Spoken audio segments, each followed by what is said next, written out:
भूमि तलवारों की टकराहट और खुरों की गड़गड़ाहट से गूंज उठी। मेवाड़ के बहादुर राजपूत शासक राणा सांगा ने बाबर के नेतृत्व में हमलावर मुगल सेना के खिलाफ निर्णायक लड़ाई की तैयारी की।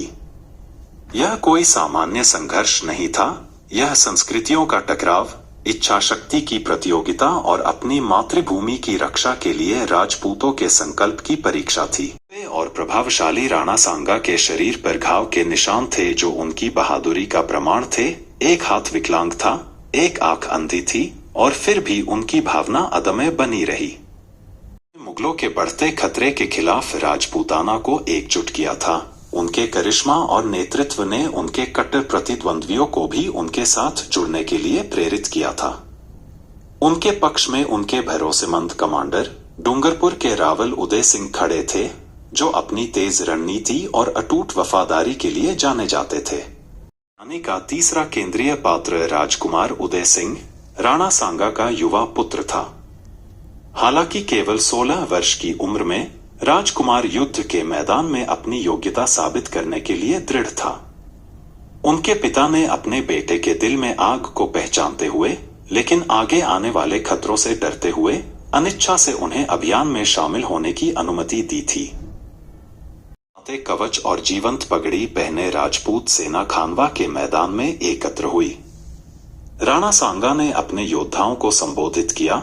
उनकी आवाज में उनके दृढ़ विश्वास का प्रभाव था। हम सिर्फ मेवाड़ के लिए नहीं, बल्कि राजपूताना के सम्मान के लिए लड़ते हैं। आज दुनिया हमारे लोगों का पराक्रम देखे। कोई भी आक्रमणकारी हमारी विरासत को धूमिल नहीं करेगा। ने जवाब में दहाड़ लगाई। उनकी तलवारें ऊंची उठी हुई थीं। सूरज की रोशनी चमकदार चमक में स्टील को पकड़ रही थी। फिर भी राणा सांगा को पता था कि मुगल सेना उन्नत तोपखाने और अनुशासित घुड़सवार सेना से सुसज्जित दुर्जय थे। राजपूतों के पास वीरता थी, लेकिन बाबर के पास बारूद था। में शुरू हुई। मुगल तोपें गर्जना कर रही थीं, जिससे धरती हिल रही थी, जबकि राजपूत योद्धा निडर होकर मैदान में उतर रहे थे। राणा सांगा ने अपने युद्ध के घोड़े पर सवार होकर आक्रमण का नेतृत्व किया। उसकी तलवार सटीकता और रोष के साथ दुश्मन की कतारों को काट रही थी। रावल उदय सिंह सहित उनके कमांडरों ने मुगल सेना को मात देने के लिए तेजी से युद्धाभ्यास किया। और उदय सिंह अपनी अनुभवहीनता के बावजूद अपने पिता के साथ बहादुरी से लड़े। एक समय उसने स्वयं को मुगल सैनिकों से घिरा हुआ पाया। उसका दिल जोरों से धड़क रहा था, लेकिन उसका प्रशिक्षण हावी हो गया। तीव्र गति से उसने एक प्रहार को टाल दिया और जवाब में एक ऐसा प्रहार किया जिससे उसका प्रतिद्वंद्वी गिर गया। पास ही उसके पिता की नजर पड़ गई। राजकुमार की दुर्दशा के बारे में सोचा और अपने बेटे के पक्ष में संघर्ष किया। मेरे करीब रहो, उदय, राणा सांगा ने आदेश दिया। उनकी आवाज दृढ़ फिर भी गर्व से भरी हुई थी। साथ में उन्होंने दुश्मन की कतारों को खत्म कर दिया। युद्ध की गर्मी से पिता और पुत्र के रूप में उनका बंधन मजबूत हो गया। बहादुरी के बावजूद राजपूत लड़खड़ाने लगे, क्योंकि मुगल तोपखाने ने उन पर हमला कर दिया। वर्षों की विजय के बाद निखारी गई बाबर की रणनीति ने राजपूत सेनाओं को कमजोर करना शुरू कर दिया। अपने सैनिकों को डगमगाता देख राणा सांगा ने गरजते हुए उन्हें एकजुट किया। राजपूतों, लड़खड़ाओ मत, हम इस भूमि के संरक्षक हैं।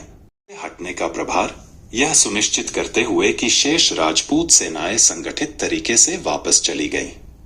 शाम ढली, युद्ध क्षेत्र में सन्नाटा छा गया। राजपूतों को करारी हार का सामना करना पड़ा, लेकिन उनकी वीरता इतिहास में अंकित हो गई।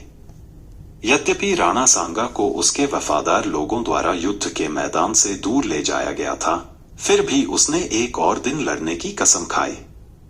यह अंत नहीं है, उन्होंने अपने बेटे से कहा। राजपूताना के जज्बे को तोड़ा नहीं जा सकता। कि राणा सांगा एक और लड़ाई देखने के लिए जीवित नहीं रहे, लेकिन उनकी विरासत कायम रही। उनके बेटे राजकुमार उदय सिंह ने अपने पिता के सपने को आगे बढ़ाया और अंततः राजपूताना के एक रत्न उदयपुर शहर की नींव रखी। की लड़ाई राजपूतों की अदम्य भावना का प्रमाण है। ऐसा कहा जाता है कि अपने सबसे बुरे क्षणों में उन्होंने राणा सांगा जैसे नेताओं की स्मृति से शक्ति प्राप्त की, जो भारी बाधाओं का सामना करने में अडिग रहे। उनके साहस ने आने वाली पीढ़ियों के लिए मार्ग प्रशस्त किया।